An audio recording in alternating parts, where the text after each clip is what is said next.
Good morning, everyone. Oh, not yet, not yet. I'm sorry. Yeah. Okay. Just so you know, it just takes a little moment for the pause. What's up, folks? It's DJL7. And today I have a very special guest. This can is actually some of my Asian American brother.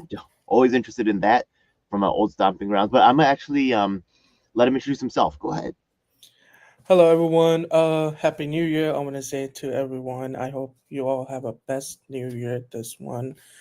And my name is Abubakar Ashiq. I'm running for New York City Council office, District 25, represented Jackson High, East Almist, West Side area, and as well as some part of Almist. Um, I'm here, I have a whole bachelor's of science in criminal justice from John Jay College of Criminal Justice, as well. I am doing right now Masters of Arts in Human Rights, which is, my goal is to help people in a meaningful way. So that's the reason I'm doing human rights, and as well, once I'm done, I will be gonna do law school. Okay, cool. All right. Hey, everybody kind of gets their start in politics or activism in different ways. What kind of got you started in the whole political activism sphere? So I'm here because I want to be, this is my dream job, like to become a politician where I can help people in my community, in my neighborhood, in a meaningful way, or, help them what they helped me, like to become where I am right now. I want to help them. I want to give them back. That's my main reason. And becoming a politician is my dream. Okay, cool. Do you have now we know like AOC, she said that she's a socialist. Some people have this dichotomy between socialism and capitalism. Some people say they're conservative, which is actually not necessarily in that dichotomy. But do you have a certain political ideology that you would maybe say that you follow or a part of? Um, I want to say not really. I don't have no ideology as of right now, but I am more, as political views. I do think we can work together as a Republican, as a Democrat. We could work together. There's a lot of policies I believe we should work together. So I Okay. wanna, I'm running as a Republican, but I'm willing to work with Democrats. That's cool. Now the thing is that just to get a little bit of clarification there, the thing is that I myself do not actually claim like political ideology myself, so I definitely understand that, right? Some people it can be limiting and this other thing, but do you have any particular focus with your political you know uh ideology? I mean your own So as personal, right? Yeah, go ahead. Yeah, so as I mentioned, I believe in a fair leadership that's helped everyone. My focus is, ensuring justice, creating opportunity for everyone, and making sure no one is left behind, whether they're, Asian, black, white, any religion, any race, whatever their gender is. I want to make sure no one is left behind, making sure they're getting justice and creating an opportunity for everyone. Cool. Okay.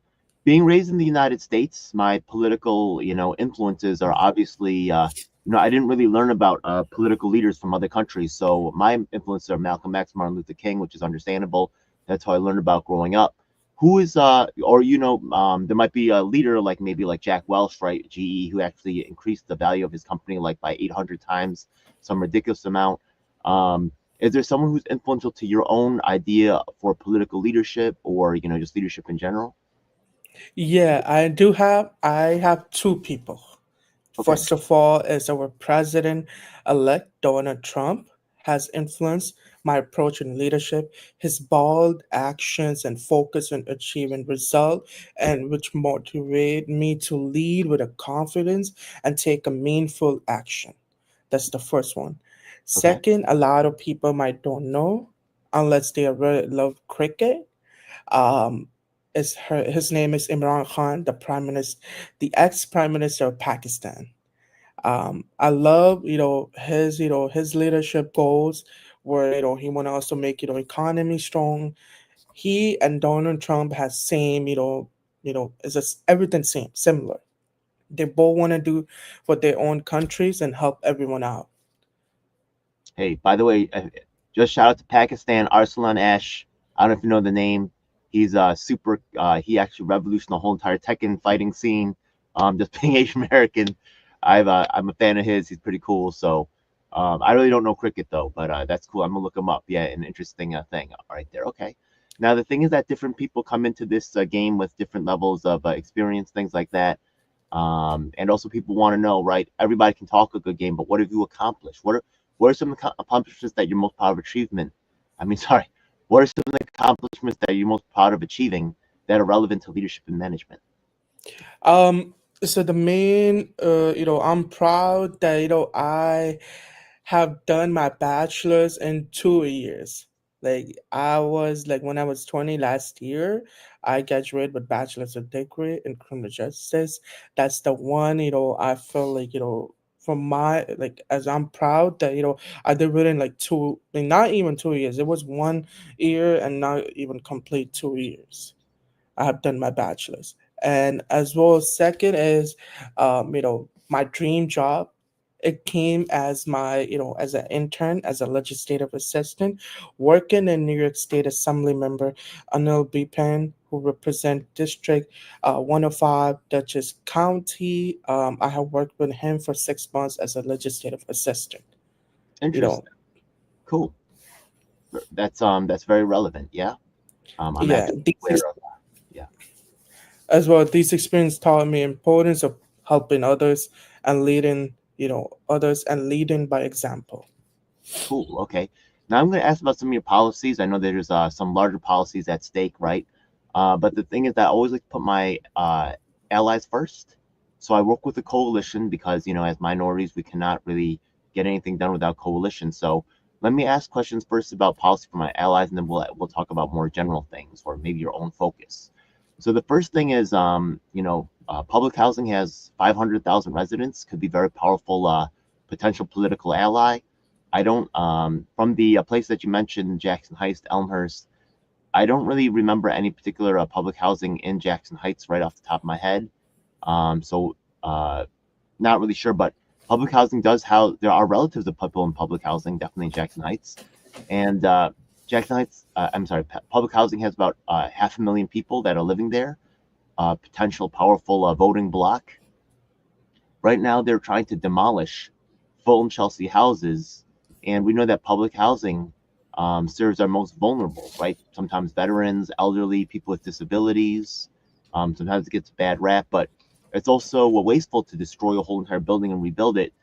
But they're trying to do that to destroy the history of tenancy there.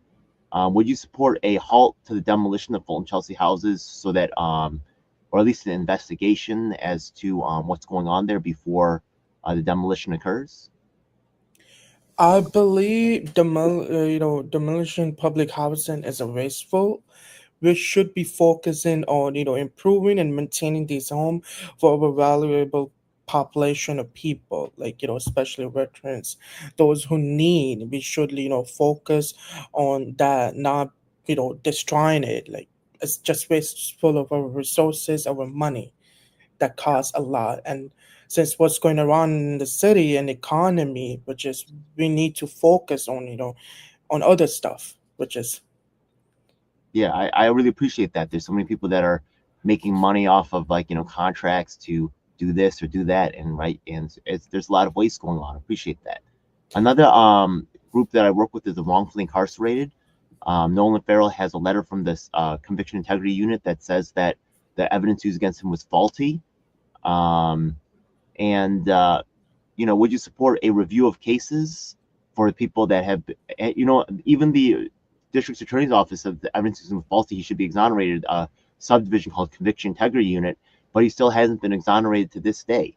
Would you support a review of his case? And if he is proved to be wrongfully incarcerated, would you support compensation for the wrongfully incarcerated? Now let's talk about what the compensation looks like. Let's talk about Republicans. A lot of people say Republicans are the death penalty and killing people. Let's take a look at Texas, right? Texas does have the highest death rate, but also Texas has the highest exoneration out of all the states. So the fact of the matter is that, right, they kill you if you mess up, but they will also admit when they've done wrong. And that's something that I really appreciate about Republicans. Not only that, but um, the thing is that they have the best compensation law in the nation, compensation in the nation legislated in for $50,000 a year of wrongful incarceration. Now, I think that's low personally, like $50,000 like an entry level job, but I think that's a solid baseline for people that have been wrongfully incarcerated. Will you support a review of the cases and compensation for the wrongfully incarcerated along the guidelines of Texas? I want to say it is important to fix these wrongs and offer support and compensate to those who've been treated unfairly by the justice system. Awesome. Really appreciate your advocacy on these particular issues. Another issue is people with disabilities. We actually working with Mark Safman. We actually got the disabilities coordinator reinstalled for New York State. We've introduced legislation for the deafblind. Now the thing is that there's some disabilities organizations like the Helen Keller Institute where the executive director has never been someone who's deafblind themselves, and this is actually somewhat insulting because it's saying that deafblind people are incapable of helping themselves. Would you support authentic representation with regards to the disabilities community?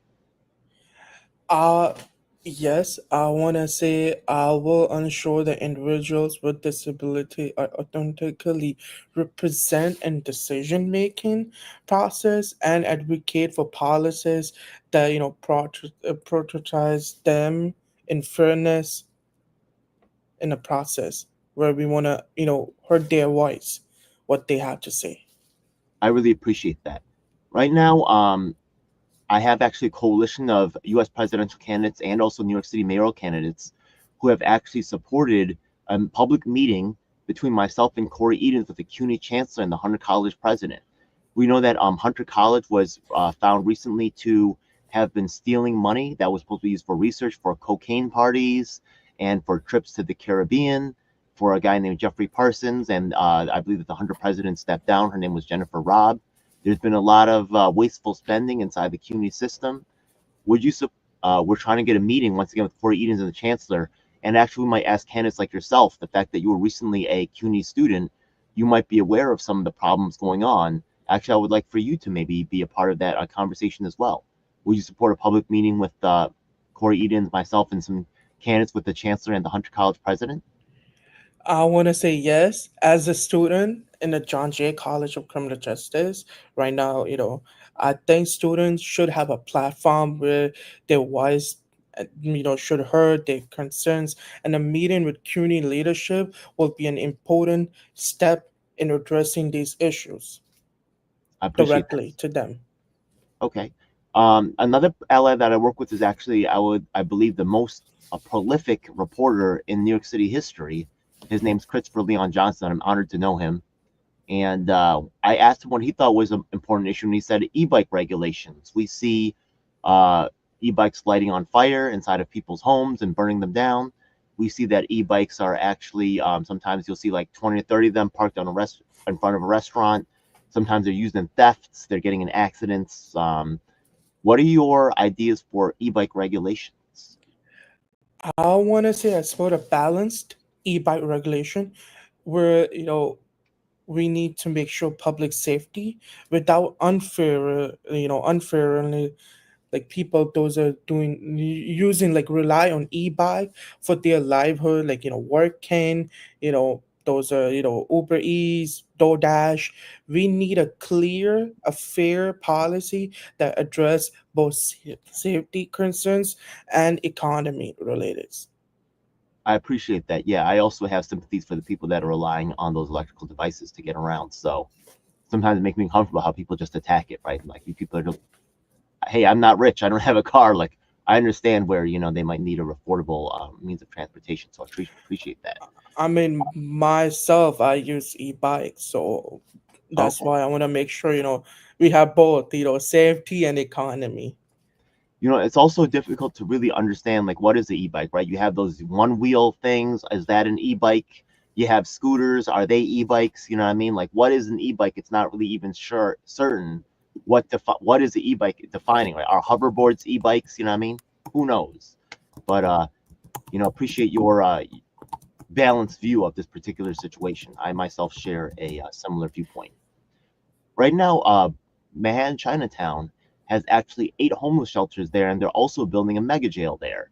The thing is that certain communities are actually dumping grounds for progressive ideas. They want to save the world, I guess, and then they kind of heap all the weight of these things onto certain communities. Right now in Brooklyn, Chinatown, they're fighting against the building of a homeless shelter in the community right next door to a daycare and also a grocery store. And you know, I believe that. Would you support Brooklyn Chinatown? Actually, just so you know, I think they're about 175 days, maybe 179 days. I just checked recently of continuously day protests with the largest Asian American mobilization in New York City history to fight against the homeless shelter being built in their community. Um, but this is being ignored by the press and by politicians. Would you support Brooklyn Chinatown in their fight to prevent the building of a homeless shelter in their community, or at least have more say within what goes on? I want to say yes. While homeless in a critical issue, homeless is a critical issue. All the communities around, New York City should be a part of a decision making process.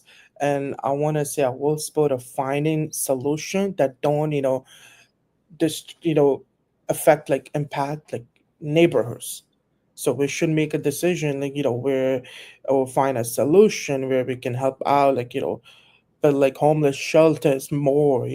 There's some like buildings that are like empty people and no one is living. We can make homeless shelters, and then on top of it, our city is using bringing more and more people in the country, you know illegal migrants, those are coming and they're using hotels as the resources.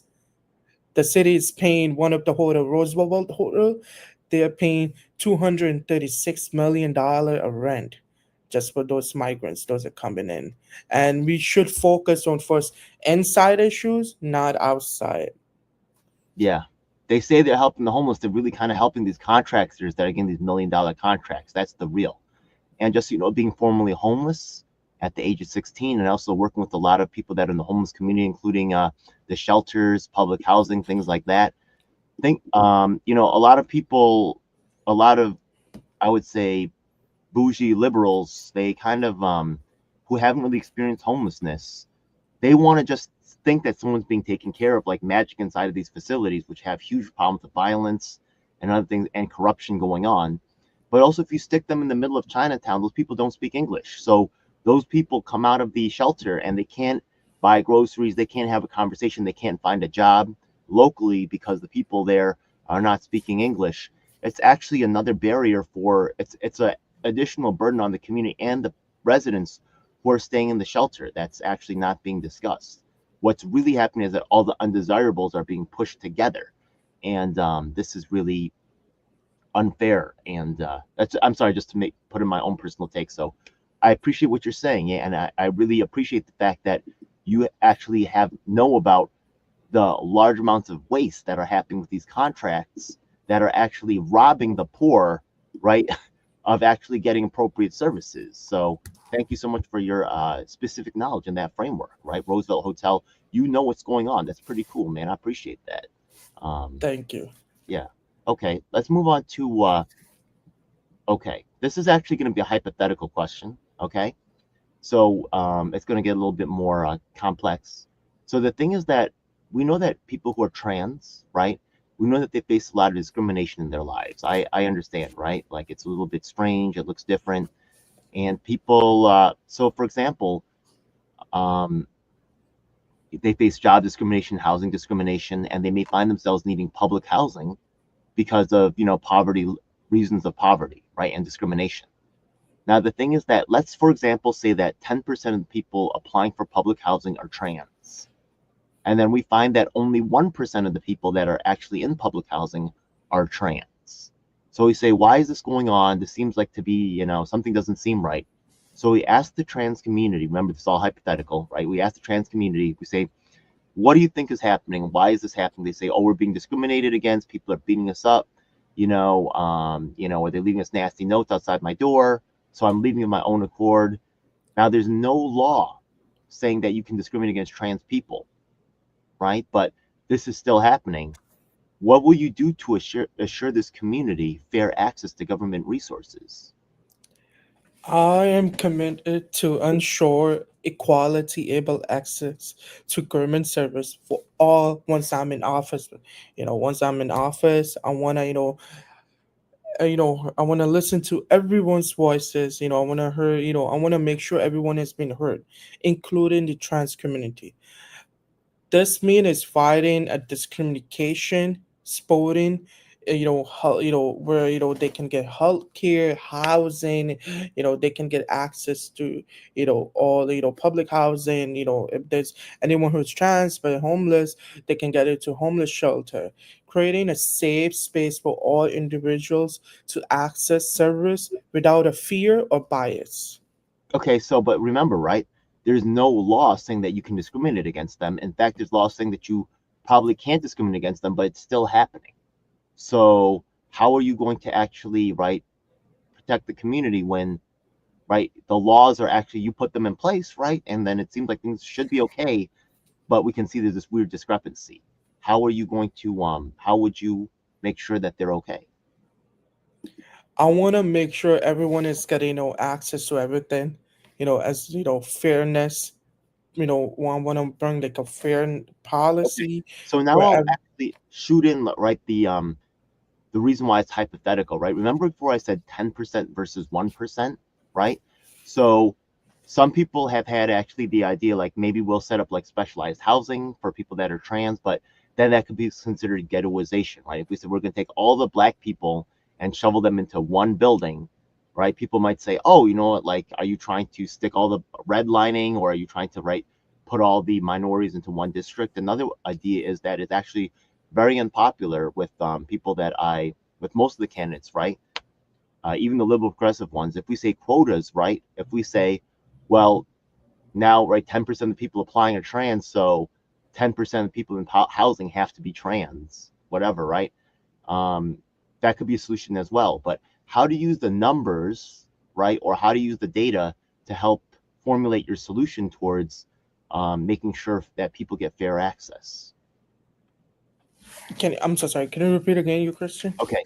Remember that it was a hypothetical question, but I said 10% of the people applying for housing were trans, and only 1% of the people in public housing are trans. Now, if we look at Medicaid, right, the thing is that when people fill out their Medicaid application, they check mark off a box that says whether they're white or black or whatever. And that's the way the Medicaid system uses to make sure that discrimination is not occurring within the health system, where they use that to review.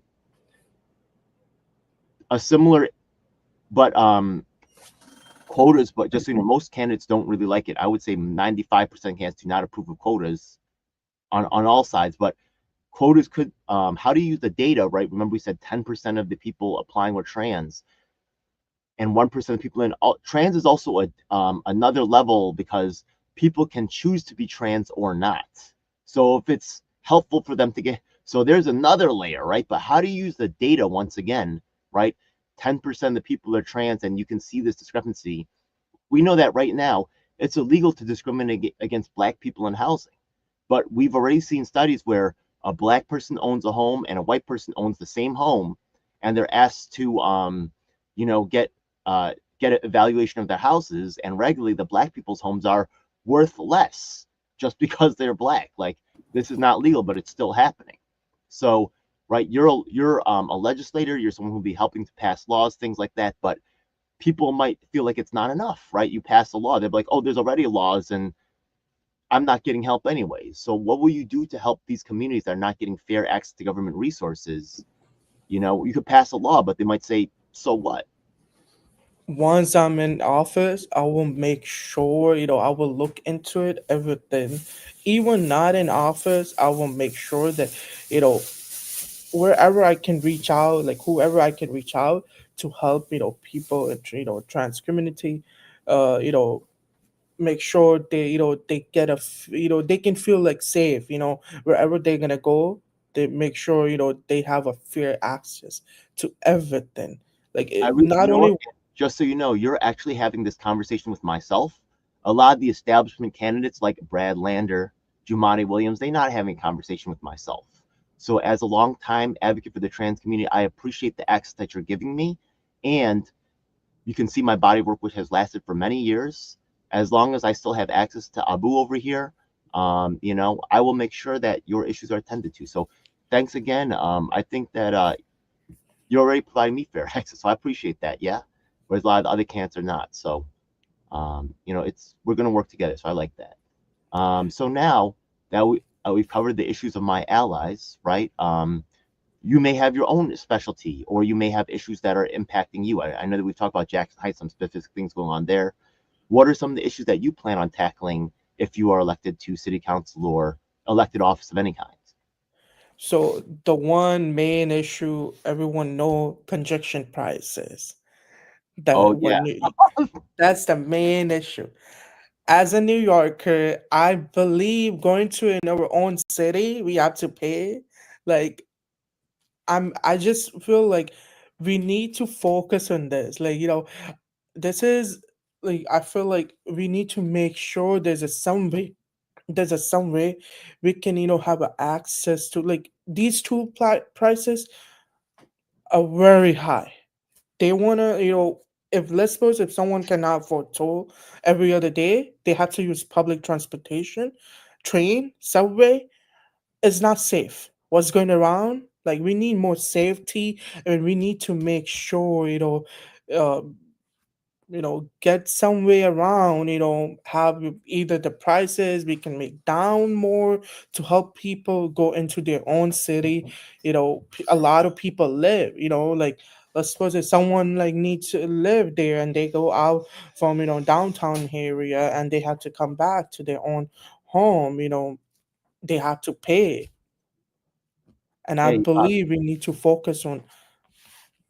go ahead. Yeah, I'm completely with you on the congestion pricing, man. Yeah, and by the way, we have Basha Grimes running for Queensboro president in the chat right here. Thank you so much for checking it out. And as a John Jay alumni, I'm actually planning on talking to you, Bashak, and some other candidates. That we have another candidate running for mayor who's actually a Columbia student right now. We're actually having a discussion soon on education reform in the city. So I'm definitely planning on talking to you guys. I'm actually going to be writing an email right after this, right to all of you guys, trying to cook up the planning for that. So shout out to Bashak, thanks for checking it out. And I agree with you, congestion pricing is an outrage. And have you seen the video about congestion pricing in London? Not yet. Okay, so they already rolled out congestion pricing in London, and you can see just a couple of years later, this it's still like back to back traffic. Like, and people are the really people who made money was Uber and Lyft, and their lobbyists really were pushing hard for congestion pricing. So it's been a proven failure. It's really sad.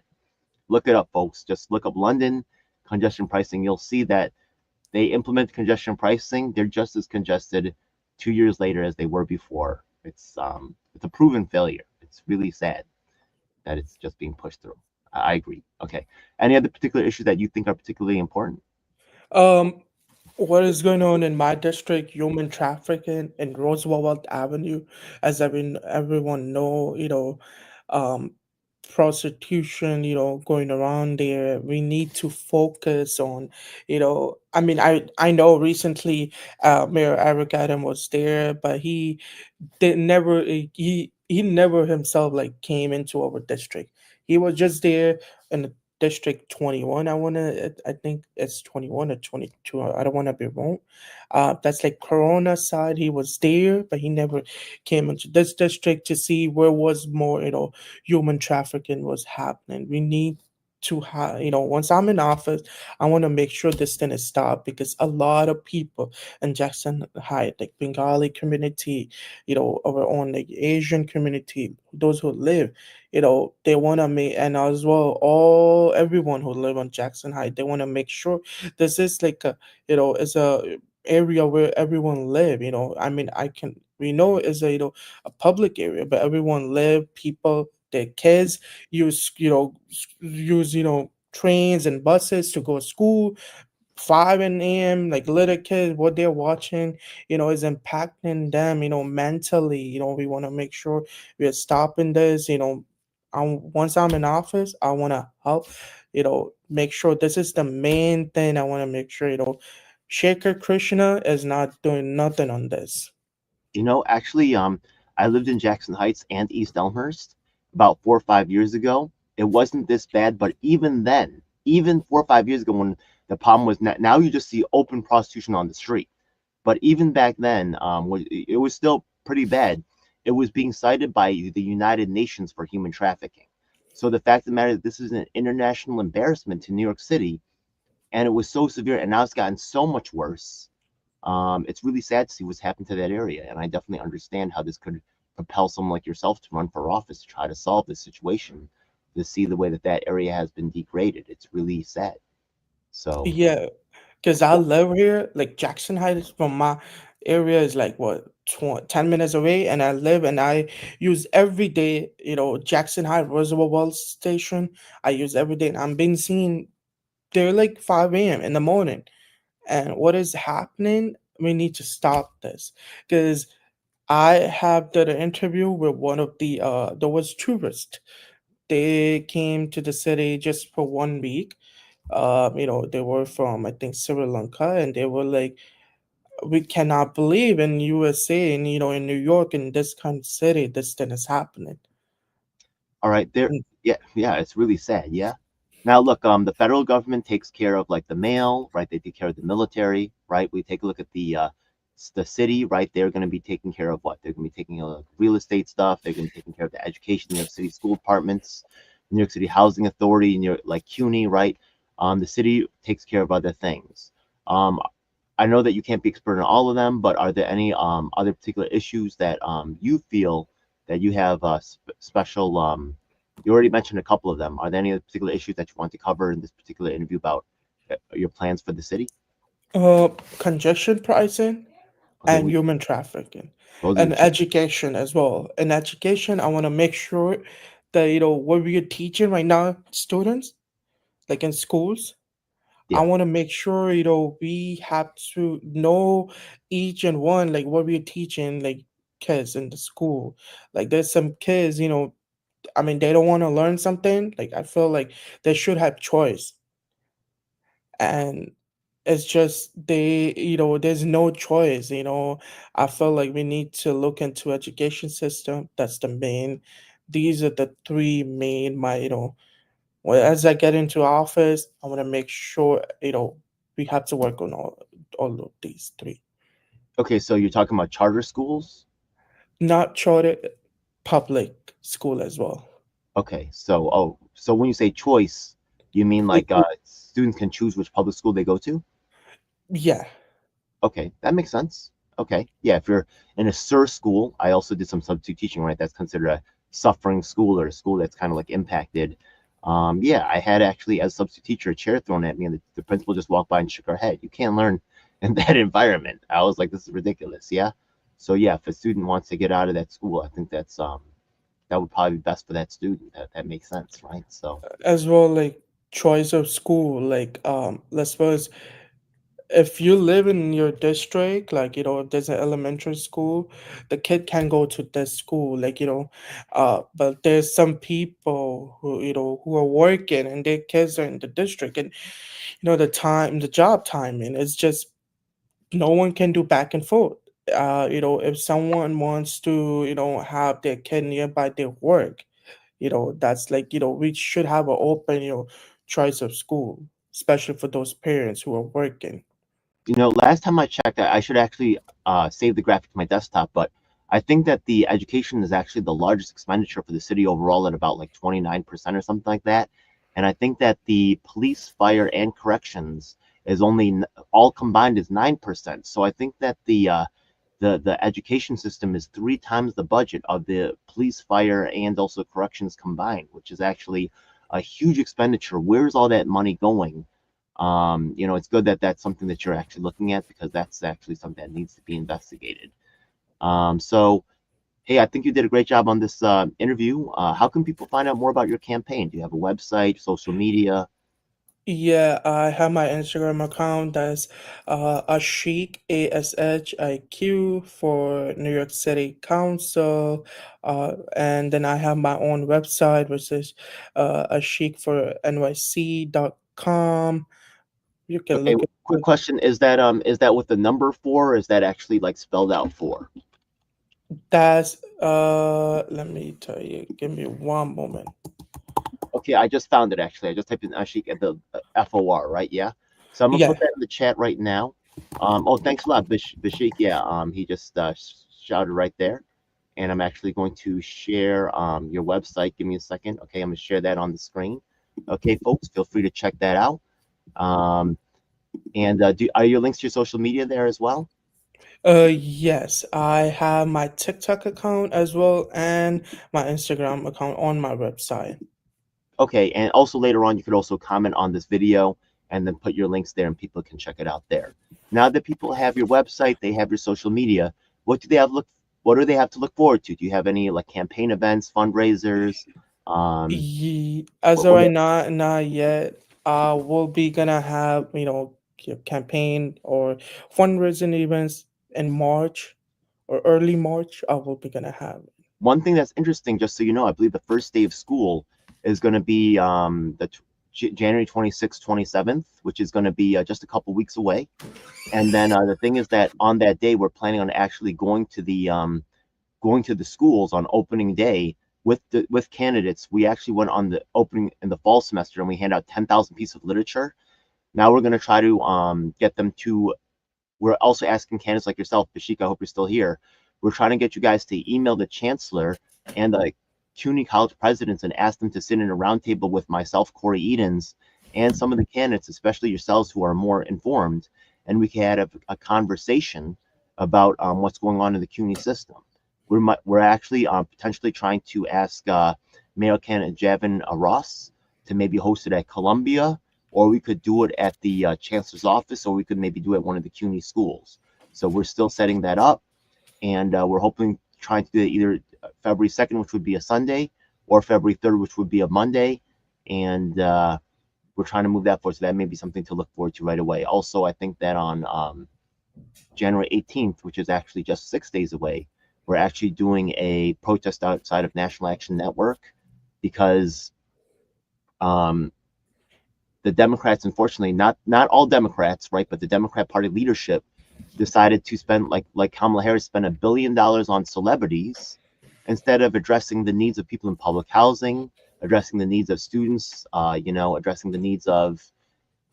We need them to course correct, right? So I know there's a lot of Democrats, right, who wish well, but unfortunately, leadership got a little bit out of control, and they're playing games, and this has caused a huge amount of that's what caused the largest amount of minority votes for Trump in the out of any Republican in U.S. history. So they need to start addressing our needs, and then they have a chance of winning us back. But the way they've been going is not good. So thanks again. Yeah, you did great. Any last words? Otherwise, this interview is pretty much done. I want to say thank you so much for hosting me. Again, I want to say best of luck for everyone out there. I hope this year, helps you, amazing year for everyone. Thanks. Oh, just last thing I want to slide in right quick before we leave. In 2 days from now, there's actually a bus that's going to Albany for free from Barclays Center. I think that's be 14th at the 7 o'clock in the morning. You're going to find a lot of people that are unsatisfied with our current government, and that may be a good place for you to go and start meeting people and talking to them. So that's actually a protest regarding what happened to Robert Brooks. So right? There'll be other activities that I'm going to let you know about people that are unhappy with the system that are willing to at least look at another candidate who's talking about change. Thanks again for your work. God bless. Thank you so much. Thank you. Thank you. All right, All right. I'm going Have to a end great day. stream, and then it will be just us.